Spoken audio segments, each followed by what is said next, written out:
So we're going to Cape Town, South Africa, to go help do pipelining and help them like service with water since they have a drought. First time out the country, got my passport, I'm excited. Can't wait to go to Cape Town. I've always wanted to go to Africa, so. Gators, finna meet you in Cape Town, South Africa. It's gonna be lit.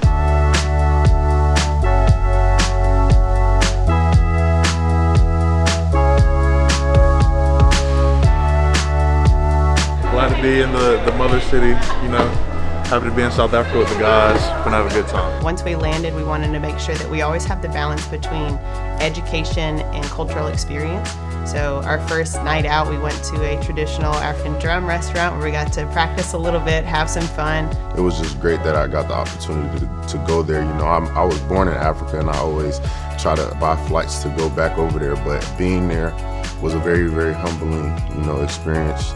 Working with kids and people less fortunate, it was just a great experience, and it just makes you remember to be grateful. The service work that we were able to do during the trip focused on two different projects, one with Rise Above Development and Flow for the Love of Water in the Lavender Hill community. We built water wells, set up like little hoops and soccer nets, and we planted stuff. Like, we just did a lot. So we thought it was a great opportunity to get to work with Lavender Hill community, which we've been quite involved with doing the gardens over the last few years. These tanks are built to last 20 or 30 years.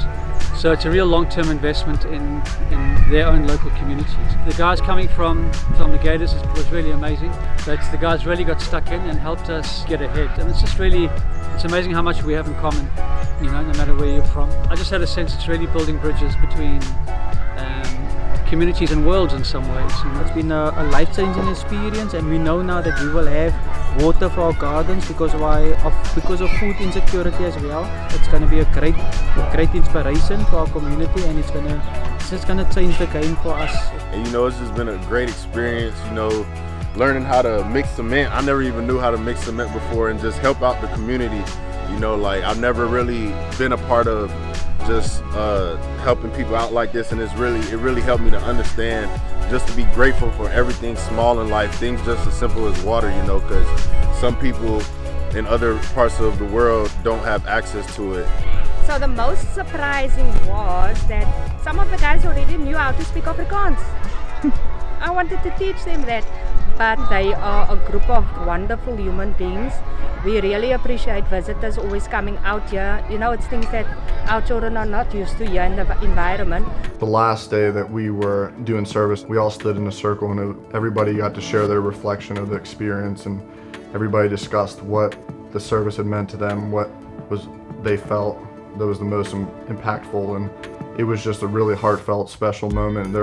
Everybody was opening up, and really there was a lot of raw emotion, and it was just a special moment, and that you felt all of this love and connectedness, and felt that service that we did made a difference. That for me really stuck out. Our second service partner was with Project Playground in a totally different community. We were able to kind of go in and help establish some basis for setting up a playground in an area that traditionally didn't have one. It's really functioning as a school environment, and while we had kids in class and everything else, we were able to kind of set the groundwork for what it looked like to establish a play area for them to just enjoy being a kid.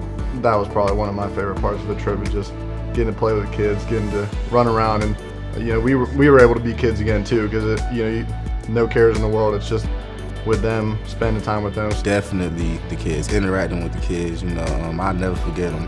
That's probably like the biggest thing that stuck with me. When we left, I actually got teary-eyed. So some things that we got to do that were a little bit more on the fun and exploration side, we got to go up to Table Mountain, get entire views of the city, of the landscape, see that there's a little bit of everything up there, right? You have the beach, you have the city, you have the mountains, you have picturesque views. One of the guys when we were up there said, "This is great perspective and shows you just how small you are sometimes." A lot of guys were terrified while we was on the safari. Jay Hill kept getting scared of the ostrich. We all really was scared of the ostrich, but it was a nice trip. You know, that was the first time I seen a lot of those animals. Each guy that went on that trip, I guarantee that it impacted them. It opened them up, and just to see like how different things are, you know, on the other side of the world. I think a lot of it goes back to gratitude and being grateful, and understanding that a lot of things that we might complain about or worry about or stress about